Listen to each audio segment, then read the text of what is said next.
berharap bersandar hanya kepada Yesus Kristus sebagai Tuhan dan Juru Selamat kami. Oleh karena itu, biarlah kuasa Roh Kudus memenuhi hati dan pikiran kami.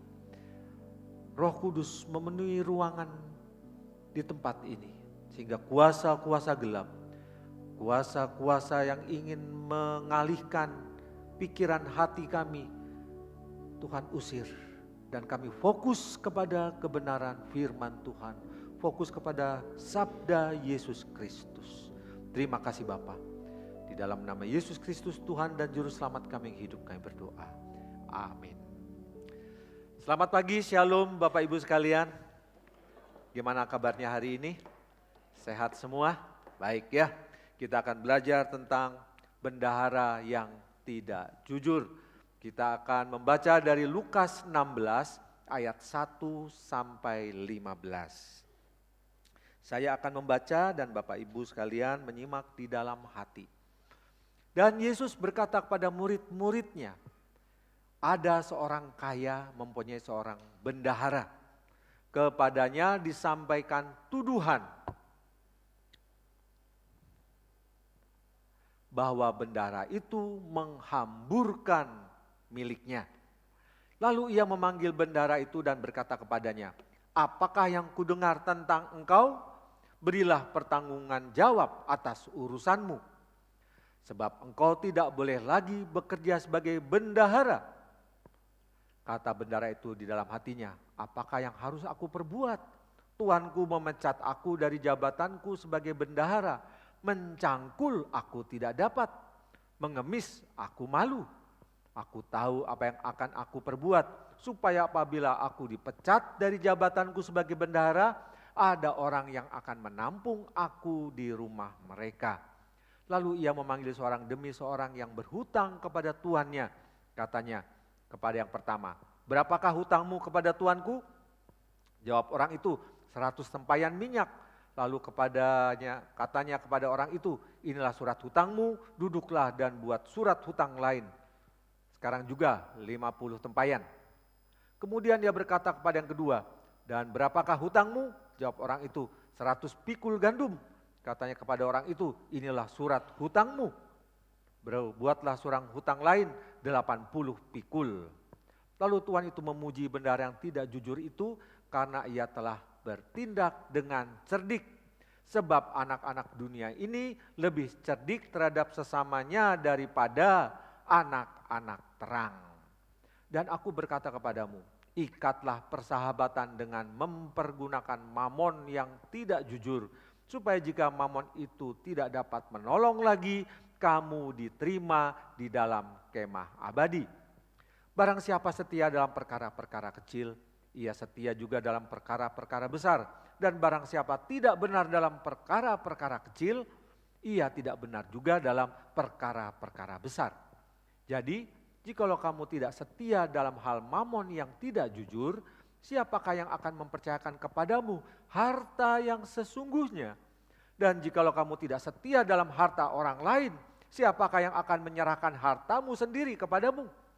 Seorang hamba tidak dapat mengabdi kepada dua tuan, karena jika demikian ia akan membenci yang seorang dan mengasihi yang lain, atau ia akan setia kepada yang seorang dan tidak mengindahkan yang lain. Kamu tidak dapat mengabdi kepada Allah dan kepada mamon. Semuanya itu didengar oleh orang-orang Farisi, hamba-hamba uang itu, dan mereka mencemoohkan dia. Sama-sama kita baca, lalu ia berkata kepada mereka, kamu membenarkan diri di hadapan orang, tetapi Allah mengetahui hatimu, sebab apa yang dikagumi manusia dibenci oleh Allah.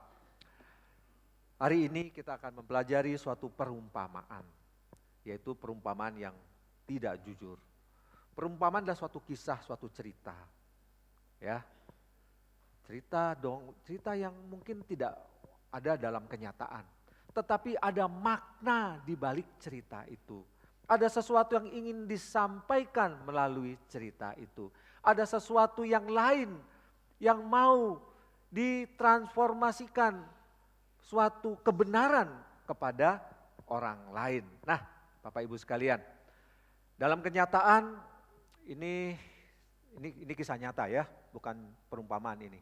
Ketua KPK Firly Bahuri tersangka pemerasan Syahrul Yassin Limpo, ya. Dia statusnya sekarang tersangka. Statusnya sekarang dia adalah terduga melakukan kejahatan. Nah, gimana ceritanya seperti itu, saudara? Ternyata ketua KPK ini dengan sang menteri pertanian ini pernah bertemu waktu main bulu tangkis. Ternyata dalam permainan bulu tangkis itu mereka ngobrol-ngobrol, KPK masuk ke Kementerian Pertanian dan didapati ada satu masalah, ada korupsi, ada sesuatu yang nggak benar. Nah sebetulnya ketua KPK dengan yang diperiksa itu nggak boleh ketemuan, supaya nggak ada kong kali kong, saudara. Ternyata mereka kong kali kong satu sama lain supaya masalahnya ditutup-tutupi. Tapi yang satu harus ngasih uang yang banyak supaya tidak terekspos keluar. Nah ini masalah saudara. Apa yang terjadi? Mereka berdua menghadapi yang namanya penjara. Menghadapi yang namanya tuntutan jaksa. Masa depan mereka itu suram, saudara-saudara. Jadi ada yang terduga karena mereka didapati tidak benar, didapati bersalah, didapati melakukan hal-hal yang tidak baik, dan mereka menghadapi konsekuensi masuk penjara. Nah, ini adalah kisah ironis. Apa itu ironis? Kejadian atau situasi yang bertentangan dengan yang diharapkan atau yang seharusnya terjadi. Ketua KPK itu seharusnya nangkepi orang yang korupsi, nangkepi orang yang ngambil duit negara, tapi ternyata dia ditangkep. Aneh bukan? Ironis, saudara. Seharusnya ketua KPK menegakkan keadilan, tapi dia membengkokkan keadilan. Nah itu ironis. Petugas negara, banyak yang namanya polisi, harusnya menangkapi orang yang jual narkoba.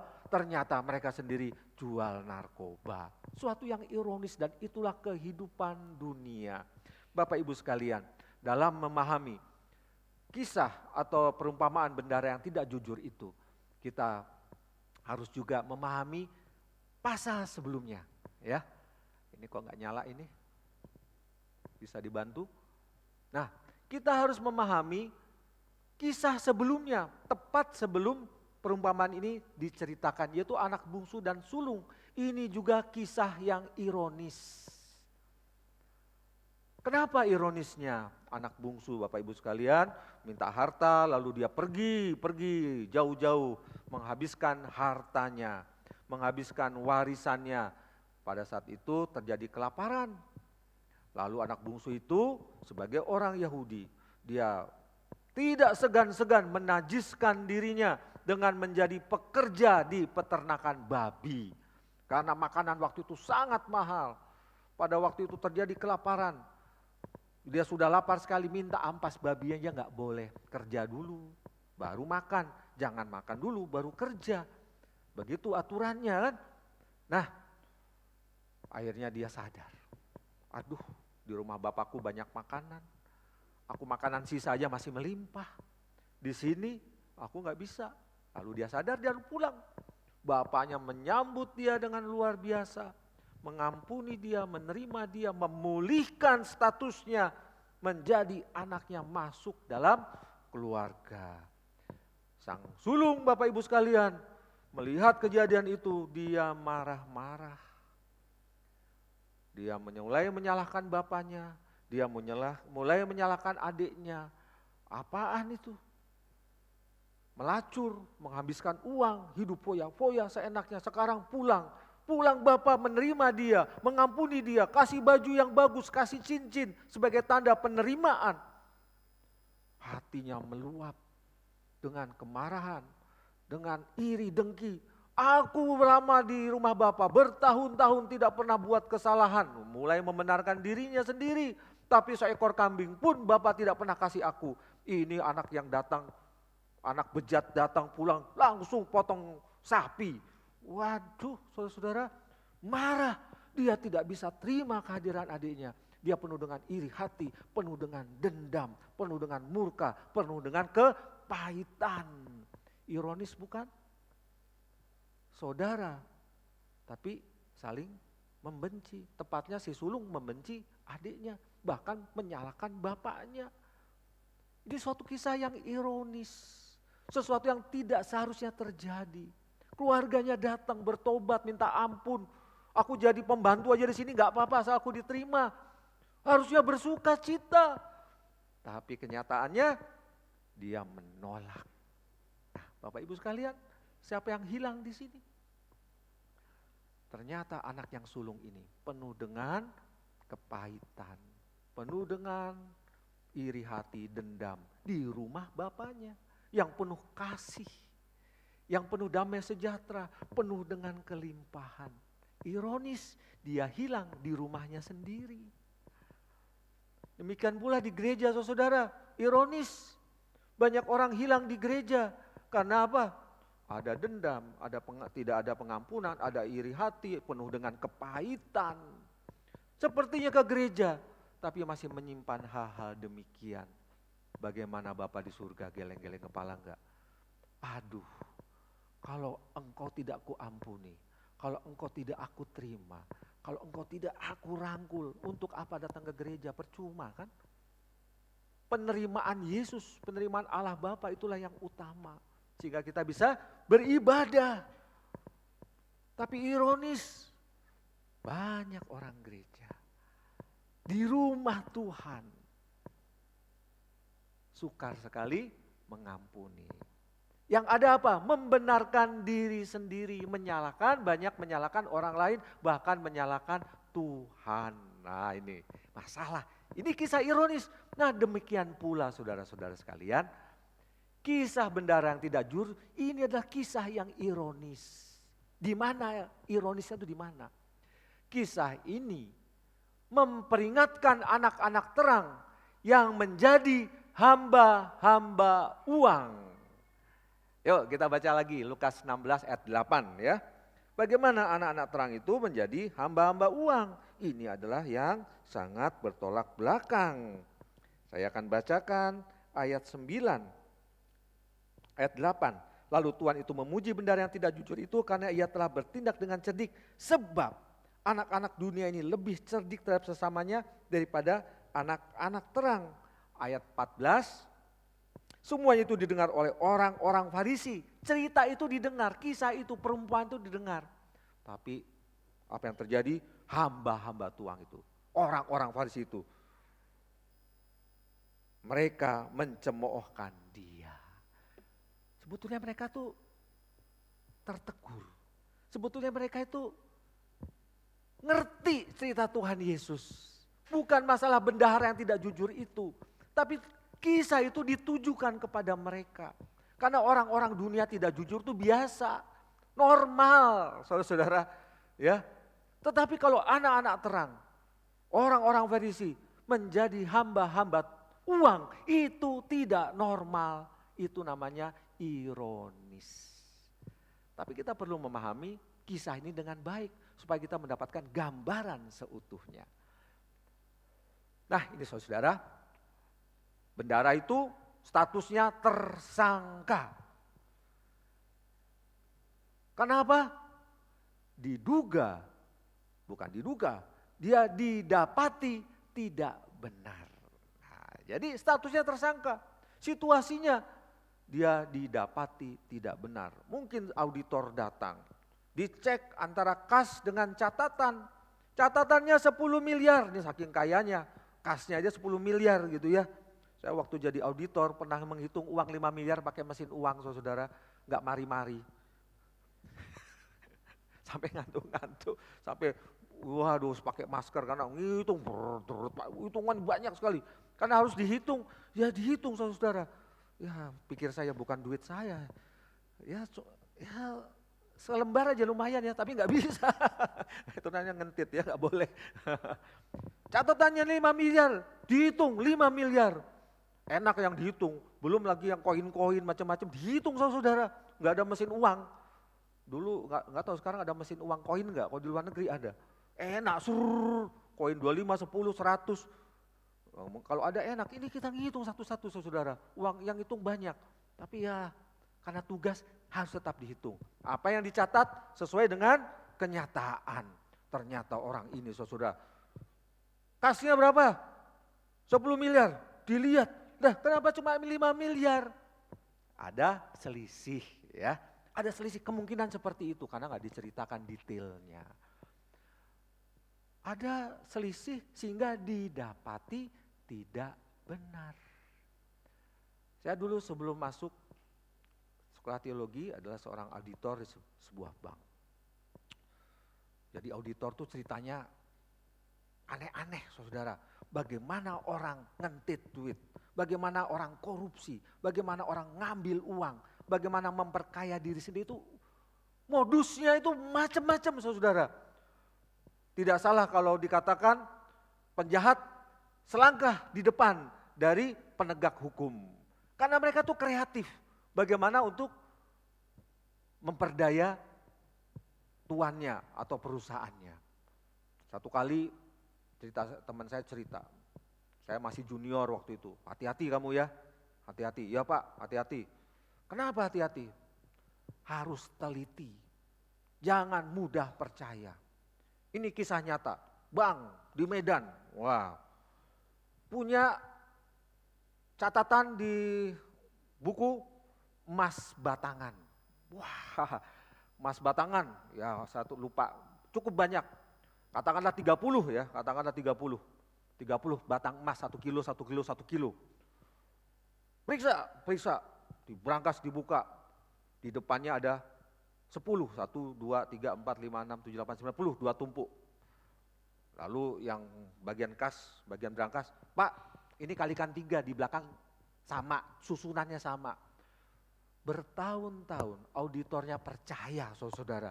Oh iya, 1, 2, 3, 4, 5, 10, kali 3, 30. Oke, percaya. Lihat dari depan karena berangkasnya tuh dengan mata begini, disusun sejajar dengan mata. Jadi, oh iya, percaya. Berat Pak, ngangkat Pak 30 kilo, 1, 2, 3, iya percaya. Bertahun-tahun kayak gitu saudara. Satu kali ada auditor yang gak mau percaya. 30 Pak, beres Pak. Tambah banyak, emas batangnya tambah banyak. Turunin. Berat Pak, turunin. Diturunkan saudara. Taruh di meja. Catatan dengan barang, beda. Ternyata selama ini diapusi ya di auditornya. Ya, pada satu baru ketemu, waduh cilaka ini. Langsung dipecat saudara. Nah seperti itu, ada lagi yang aneh. Zaman dulu belum ada ultraviolet. Jadi ketua auditornya main mata sama bagian kasirnya. Bagaimana ngentit duit dari uang baru. Biasa kan ngitung uang pakai mesin ya. Belum ada ultravioletnya, ceret 100. Ternyata dia ambil berapa lembar dari tumpukan-tumpukan itu. Supaya tetap 100 gimana caranya? Wah pinter ya. Jangan-jangan dilipat saudara. Dilipat satu sisi saja. 100. Ya. Auditornya percaya aja. Percaya saudara 100. Harusnya dibalik. Balikin satu lagi pasti gak genep gitu ya. Tapi dia tahu, jangan-jangan. Atau auditornya ya. Dia bagian pengawasan ya. Nah, harusnya auditor yang benar dibalik. Kalau bolak-balik itu 100 oke. Ini enggak. Karena yang meriksa kepala auditornya main mata. Sudah itu bagian saya, bagian saya aja, yang lain kamu yang lain sana. Wah, datang dari pusat. Ini diperiksa enggak kasnya? Oh periksa Pak, periksa terus. Oke, periksa. 100, balik. Loh 80, kemana? Dibuka bendelnya, lah dilipat saudara. Dilipat. Itulah cara-cara orang tidak jujur. Nah, benar yang tidak jujur ini kira-kira apa sih modusnya? Enggak dikasih tahu ya. Mungkin ini dugaan saya aja. Uangnya itu diputer sama dia. Diputer ya. Jadi dia punya bisnis seolah-olah bisnis tuannya. Jadi ada 2 pembukuan. Orang ngutang sama perusahaan teman tuannya, tapi dia putar untuk dirinya sendiri. Orang yang sangat membutuhkan dengan bunga tinggi gampang sekali kreditnya, gitu ya. Sehingga pada satu kali macet itu uang karena dia pakai bunga tinggi. Karena dia main di belakang, harusnya ada aturan begini. Dia dengan mudah memberikan kredit. Wis pokoknya gampang, tapi bunga nggak tinggi. Oh nggak masalah untuk dirinya sendiri, ya. Nah, saudara-saudara, karena macet nggak masuklah duitnya, muternya nggak bagus. Nah, lalu dia mikir, aduh cilaka ini. Gimana ya? Saya pasti masuk penjara ini. Udah dipecat, masuk penjara. Kata kunci dalam perumpamaan ini adalah cerdik. Cerdik itu bahasa Yunaninya pronimos. Memiliki arti kesadaran apa yang terbaik untuk masa depan. Masa depannya ini suram, saudara. Dia bisa di penjara. Kalau habis keluar dari penjara, dia luntang-lantung, tidak punya teman. Gimana caranya supaya nanti kalau andai kata pun saya di penjara atau berhasil melunasi uang ini, tetapi saya dipecat. Ngemis nggak biasa ngemis. Nyangkul bertani nggak bisa, yang lain-lain nggak bisa, cuma biasa ngitung duit. Dia mikir, aku berbuat kebaikan lah sama orang-orang yang ngutang itu. Yang utang sama dia sebetulnya bukan sama perusahaannya. Kamu berapa utangmu? 100 Pak, buat 50, diskon 50%. Seneng gak? Langsung lunasi ya? Oh bisa Pak, bisa. Wah kan masuk uangnya. Kamu berapa utangnya? Tinggal 10 kali cicilan Pak. Waduh berat Pak, saya gak punya duit. Ya sudah, diskon 60%, tinggal 40. Siapa gak seneng saudara? Dengan pikiran, nanti jadi boloku nanti. Kalau aku butuh kerja, butuh apa-apa, gampang. Kan seneng dia di diskon. Diskon yang lain lagi. Penting uangnya masuk, nutup. 10 miliar lagi. Tapi tuannya sudah tidak percaya. Tapi tuannya dalam hati berkata, cerdik juga nih bendahara ya. Oke juga nih bendahara. Karena apa? Dia memiliki kesadaran yang terbaik untuk masa depannya. Punya kesadaran aku nih cilaka. Bagaimana supaya tidak cilaka? Aku akan berbuat baik kepada orang supaya aku nanti bisa diterima oleh mereka. Mencari pekerjaan, mencari peluang, mencari apa saja. Hidupku bisa berjalan terus. Itulah yang dilakukan oleh orang dunia. Siapapun termasuk kita. Bagaimana menghadapi masa depan itu. Kita melakukan langkah-langkah untuk mengamankannya. Betul ya? Semua seperti itu. Itu orang dunia. Tapi bagaimana dengan anak-anak terang? Orang dunia hanya berpikir tentang masalah di duniawi. Anak-anak terang itu jauh melebihi dari yang di dunia ini. Dia tahu ada kehidupan setelah kehidupan di tempat ini. Coba dibantu. Nah, Yesus mengungkapkan perumpamaan itu dari anak yang hilang, bahkan dari dirham yang hilang, ya, mengungkapkan perumpamaan itu, dan itu semua didengar oleh orang-orang Farisi, hamba-hamba Tuhan itu, hamba-hamba uang itu, dan mereka mencemooh, mereka nggak terima. Kenapa? Statusku ini loh, orang Israel, orang Yahudi, umat pilihan Allah, pasti masuk surga. Menangan, ya. Israel dikepung negara Arab berapa itu? Gak hancur-hancur sampai sekarang. Susah hidupnya memang. Tapi gak hancur-hancur. Orang Arab bilang, ini negara harus pergi ke laut. Enggak sampai ke laut. Masih eksis menjadi negara maju bahkan. Statusnya anak-anak terang ini, yang hamba-hamba Tuhan itu ngaku, aku adalah bangsa Israel, umat pilihan Allah, pasti masuk surga. Situasinya didapati tidak benar, menjadi hamba-hamba uang. Hamba-hamba terang, anak-anak terang adalah hamba Allah, bukan hamba uang. Inilah ironisnya. Sesuatu yang tidak seharusnya terjadi. Sesuatu yang seharusnya dia mengerti bahwa nanti eksistensinya, keberadaannya tidak diterima dalam hidup yang kekal. Seharusnya dia sadar dengan perumpamaan ini, dengan kisah ini, harusnya dia sadar, tapi malah mencemoohkan Tuhan Yesus. Beda dengan orang dunia ini. Dia sadar, dia melakukan langkah-langkah bagaimana saya bisa tetap hidup, tetap bertahan. Tapi Yesus berkata, anak-anak terang ini, yaitu menunjuk kepada orang-orang Farisi ini, mereka tidak sadar, malah mencemooh Tuhan Yesus. Nah, mereka tahu, orang Farisi itu tahu ada kehidupan setelah kehidupan di dunia ini. Ada. Tapi mereka tidak sadar. Tidak mau melakukan langkah-langkah pengamanan bagaimana hidup di dalam surga kelak. Ini ironisnya. Anak-anak terang tapi hamba-hamba uang. Ngakunya umat Allah tapi tidak sesuai dengan seharusnya bagaimana umat Allah itu hidup di dalam dunia ini. Nah, Bapak Ibu sekalian, apa penerapannya? Status kita Kristen semua bukan? Bahkan sejak dari kandungan sudah Kristen, keluar Kristen, dibaptis Kristen, CD Kristen, ada surat baptisnya, status Kristen. Wah, luar biasa saudara. Tapi tanyakan dalam hati, sungguhkah aku selama ini menjadi hamba-hamba Yesus Kristus?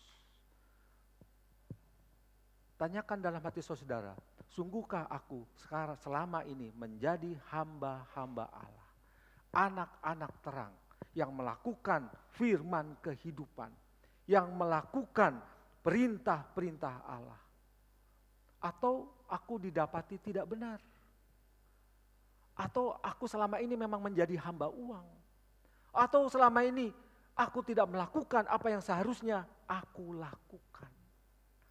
Ironis, ngakunya Kristen tapi tidak bisa mengampuni. Ironis, ngakunya Kristen tapi menyimpan dendam. Ironis, ngakunya Kristen tapi korupsi. Banyak sekali bukan pejabat-pejabat Kristen korupsi, bahkan membunuh. Ingat kasus Sambo? Orang Kristen saudara. Tapi bagaimana dia merencanakan pembunuhan itu? Wah, sadarkah dia bahwa setelah kehidupan ini ada kehidupan yang lain? Maka pertanyaannya, apa yang harus kita perbuat? Karena dalam kehidupan ini bersifat sementara. Ada kehidupan yang lain. Seperti benar yang tidak jujur itu. Masa depannya buruk. Kita juga sekarang masa depan kita buruk. Kenapa? Lebih buruk dari yang di dunia ini. Karena setelah di dunia ini ada kehidupan yang lain. Kita bisa senang-senang di dunia ini, tapi ada kehidupan yang lain, kita masuk neraka. Itu masalah bukan? Bukankah kita tujuan utama menjadi pengikut-pengikut Kristus adalah mendapatkan hidup yang kekal? Bukan sekedar kesenangan di dunia ini saja.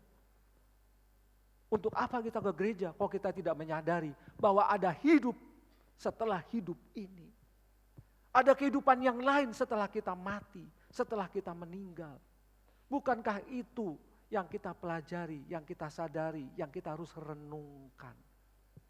Dan selama di dunia ini, kita harus bisa membuktikan status Kristen kita itu sungguh bersesuaian dengan kebenaran firman Tuhan. Apa yang harus kita lakukan? Prominos, sadar. Banyak orang tidak sadar. Banyak orang menganggap enteng, masih lama. Kalau tidak sekarang, kapan lagi? Sadar itu mulai sekarang, saudara. Bertobat itu mulai sekarang. Melakukan hal yang baik itu dari sekarang untuk membuktikan kita sungguh-sungguh Kristen. Kita sungguh-sungguh orang beriman. Kita sungguh-sungguh anak-anak terang. Dimulai dengan apa? Bukan hamba uang, tetapi hamba Tuhan Yesus Kristus. Uang itu mewakili semua kesenangan duniawi. Mamon itu dalam tradisi zaman dulu, zamannya Yesus, itu dewa, ya, dewa kemakmuran. Makanya di sini dipersonifikasikan seperti orang gitu ya. Mamon itu adalah dewa kemakmuran, dewa kesejahteraan. Banyak orang menyembah dia, melupakan Tuhan. Banyak orang lebih dekat kepadanya daripada kepada hamba Kristus. Daripada kepada Kristus sebagai Tuhan, pemilik segala sesuatu. Ayo kita sadar dan kita menjadi hamba Kristus. Yesus berkata kepadamu, ikatlah persahabatan dengan siapa? Banyak orang salah baca ini. Ikatlah persahabatan dengan Mamon. Enggak ada. Ikatlah persahabatan dengan mempergunakan Mamon yang tidak jujur. Ikatlah persahabatan dengan siapa? Dengan sesamamu. Dengan mempergunakan hartamu. Dengan mempergunakan apa yang engkau punya. Dengan demikian, kalau engkau hamba-hamba Kristus, hamba-hamba Allah, engkau menguasai uang, engkau menguasai harta, engkau menguasai apa yang engkau punya. Bukan engkau dikuasai oleh uang, bukan engkau dikuasai oleh harta duniawi ini, sehingga engkau mengikuti kemauannya. Itulah yang dikatakan Mamon yang tidak jujur. Menjanjikan sesuatu yang indah, tapi sesungguhnya itu menjerumuskan. Tapi Mamon atau uang atau harta atau kekayaan itu kita pergunakan ya untuk berbuat baik. Ikatlah persahabatan dengan sesamamu untuk menolong orang lain. Tuhan memberi kita berkat, bukan berkat itu menguasai kita, tapi berkat itu kita gunakan untuk menolong orang lain, untuk ikut bersama dalam pekerjaan Tuhan, untuk menyembah Tuhan, untuk memuliakan Tuhan.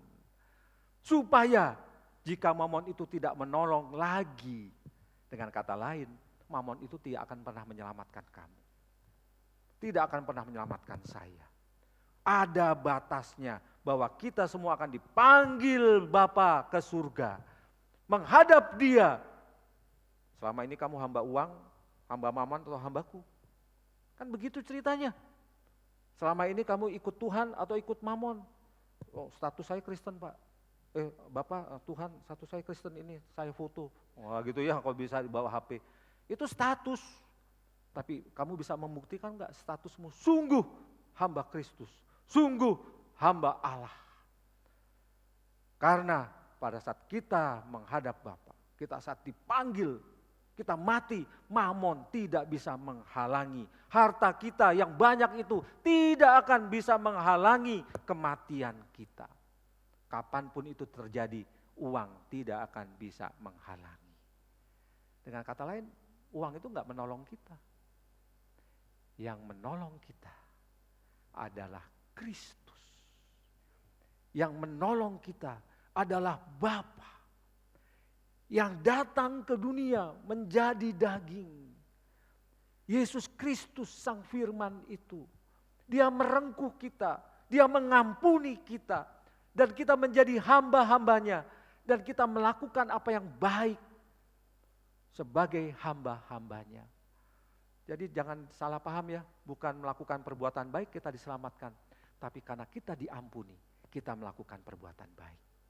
Bukti kita sungguh anak-anak Allah, anak-anak terang, hamba-hamba Yesus Kristus. Slide berikutnya, sadarkah saudara? Untuk apa engkau datang ke gereja? Cari teman, Pak. Iya, teman boleh. Bagus, siapa sih enggak punya teman? Tapi kalau itu tujuan utama, itu masalah. Begitu enggak cocok, pergi. Pindah gereja. Ya, begitu enggak cocok, apa lagi? Jangankan pindah gereja, pindah iman. Pindah ke lain hati. Orang Kristen bencana, untuk apa? Kan begitu, karena cari teman, bukan cari Kristus, bukan berjumpa dengan Kristus, saudara-saudara. Cari ketenangan. Di gereja ini orang berdosa semua, termasuk saya. Betul? Ada yang merasa tidak berdosa? liturgi ibadah kita selalu ada pengakuan dosa supaya kita sadar kita ini orang berdosa, minta ampun sama Tuhan. Ya, kalau di sini ada suara yang fals gitu, fals. Jangan, tak doakannya suaramu supaya enggak fals. Gitu. Misalnya. Yang ini juga kepuan misalnya, kamu nih, wah, ya, tak doakan. Kan gitu harusnya. Kalau di sana salah, biasanya sound system yang kalau ibadah ini saya mau kasih tahu ya, sound system yang gini-gini. Kalau bagus-bagus semua udah lihat ke depan bukan? Kalau jelek semua lihat ke sana. Sungguh mereka cerita sama saya, Pak tolong doakan saya. Kalau kesalah sedikit aja langsung pit. Nah, kan begitu. Cari ketenangan. Kalau itu yang kita cari, bisa nggak tenang kita di sini. Cari Kristus, cari Yesus, dan kita sama-sama saling menenangkan. Di dalam Kristus ada ketenangan. Yesuslah sahabat sejati. Yesuslah sahabat yang selalu berjalan dalam suka dan duka. Seperti itu, cari berkat. Siapa yang gak suka berkat? Tapi carilah sumber berkat. Amin ya saudara. Yesus memberikan dirinya sendiri supaya kita selamat. Itulah berkat yang luar biasa. Dia tidak memberikan uang, dunia apa semua, enggak. Dia memberikan dirinya sendiri untuk kita. Itulah berkat yang luar biasa saudara. Tapi banyak orang cari berkat. Begitu ada berkat, dia dikuasai dengan berkatnya, lupa Tuhan. Masalah bukan? Ini ironis. Dia tidak sadar bahwa hidupnya tidak bergantung pada berkat. Hidupnya itu bergantung kepada sumber berkat. Merasa bersalah kalau tidak datang ke gereja. Waduh, sudah dari kecil Pak ke gereja. Kalau nggak datang rasanya gimana gitu. Gitu ya. Ada orang seperti itu. Banyak cari pengkhotbah. Siapa yang khotbah hari ini? Semua warta dia lihat. Oh Emil, yes. Warta gereja yang lain. Joko. Oh nggak ada yang cocok semua. YouTube. Loh kok nggak ada yang cocok semua ya? Ya udah nggak berbaktian. Kan begitu. Karena cari pengkhotbah. Masalah bukan? Ironis bukan? Kamu nih hamba siapa? Gitu ya. Cari musik. Sopo iki? Itu sopo itu? Gak kenal. Siapa itu? Wah tapi kalau paduan suaranya, aku udah toko. Ya kasih pengumuman gitu. Yang toko akeh gitu. Ini masalah saudara. Ironis. Ke gereja itu cari siapa? Sesungguhnya bukan kita yang mencari Tuhan. Tuhanlah yang mencari kita. Amin ya saudara. Kalau bukan Tuhan yang mencari kita, gak ketemu kita cari Tuhan. Itulah saudara-saudara arti perumpamaan ini. Sadar bahwa hidupmu bukan hari ini saja. Ada hari esok, bahkan di dalam kekekalan. Sadar, engkau harus mengamankan bahwa aku mendapat bagian di dalam surga nanti. Sadar, hanya Yesus saja yang bisa menyelamatkan engkau. Sadar, hanya Tuhan Yesus saja yang mengampuni dosa-dosamu. Sadar bahwa melalui Yesuslah akan mendapatkan kehidupan yang kekal. Sadar bahwa hanya menjadi hamba-hamba Yesus Kristus aku diselamatkan. Bukan hamba uang, bukan karena status, bukan karena hal yang lain, tapi hanya karena Kristus saja. Adakah tempat untuk Yesus di hatimu? Dia datang kepadamu. Dia menghampirimu. Dia ketuk pintu hatimu. Adakah tempat untuk Yesus? Renungkanlah hal ini kepada dalam hatimu masing-masing. Sadar. Ya Yesus, aku mau menjadi orang Kristen. Aku hambamu. Aku bukan hamba uang. Tapi aku mau mempergunakan uang itu untuk kemuliaan nama-Mu. Tundukkan kepala saudara-saudara. Aku sadar Tuhan, aku datang ke gereja. supaya aku berjumpa dengan Engkau. Bukan sekedar cari teman, cari berkat, cari ketenangan. Itu semua akan didapat bila engkau berjumpa dengan Kristus. Itu semua engkau akan alami jika engkau menjadi hamba-hamba Kristus yang benar. Itu engkau alami jika engkau melakukan firman kebenaran. Karena firman berkata, berbahagialah orang yang melakukan firman Tuhan. Renungkanlah firman Tuhan dalam hal ini. Sadarilah, apakah ada tempat untuk Yesus di hatimu?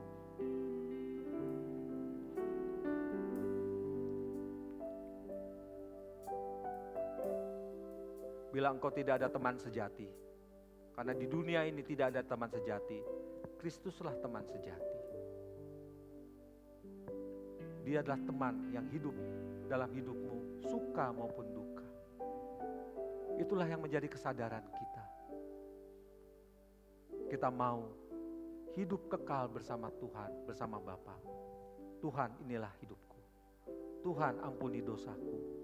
Tuhan, tolong aku. Masa depanku suram, tetapi bersama Engkau, masa depanku terjamin bahkan sampai pada kekekalan. Mari kita akan nyanyikan lagu, adakah tempat baginya, tempat bagi Yesus, sebagai lagu perenungan kita hari ini.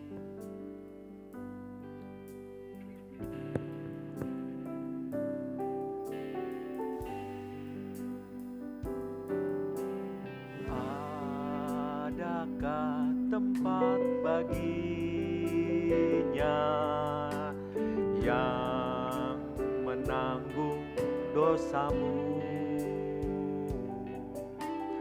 Yesus telah ketuk hatimu, sambutlah penebusmu. Berikanlah tempat baginya dan dengarkan sabdanya. Bukalah pintu hatimu, sambut dia segera. Jemaat silakan berdiri, kita akan nyanyikan ini. Adakah tempat baginya yang menanggung dosamu? Yesus tak sambutlah penebusmu. Berikanlah tempat baginya dan dengarkan sabdanya. Bukalah pintu hatimu, sambut. Silakan paduan suara nyanyikan lagu ini. Jemaat, tundukkan kepalamu. Sadarilah, hanya melalui Yesus Kristus yang boleh menjamin kekekalan hidupmu setelah hidup ini. Sadarlah bahwa hanya Yesus sahabat sejatimu yang berjalan di dalam kehidupan ini, susah, senang, sehat, sakit. Tanpa Yesus kita tidak bisa apa-apa. Sadarlah bahwa hanya di dalam Yesus ada ketenangan.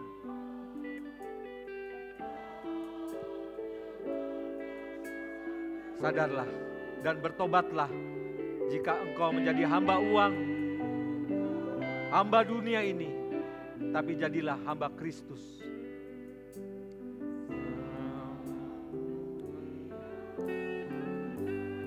Berikanlah tempat baginya.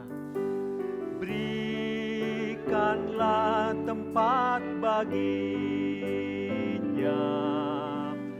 dan dengarkan sabdanya. Bukalah pintu hati sambut Dia. Bapa, kami buka hati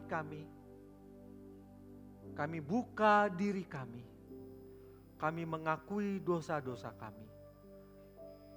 Kami mau menjadi orang Kristen, anak-anak terang, hamba-hamba Yesus Kristus. Tinggallah di hati kami, bertahtalah di hati kami, berkuasalah di hati kami, di dalam hidup kami, dalam pekerjaan kami, di dalam pelayanan kami, di dalam studi kami, dalam hidup kami berumah tangga, di dalam kehidupan kami sehari-hari. Terima kasih Bapa, terima kasih. Tuhan tolong jemaat-Mu, hamba-hamba-Mu. Tuhan tolong jemaat ini hidup di dalam kasih dan kebenaran, dan menyadari hidup kekal hanya ada dalam Yesus, menerima Engkau sebagai Tuhan dan Juru Selamat, sehingga hidup kekal itu sudah dimiliki dari sekarang. Terima kasih Bapa. Dalam nama Yesus kami berdoa. Amin. Jemaat yang dikasihi Tuhan, marilah kita mengikrarkan pengakuan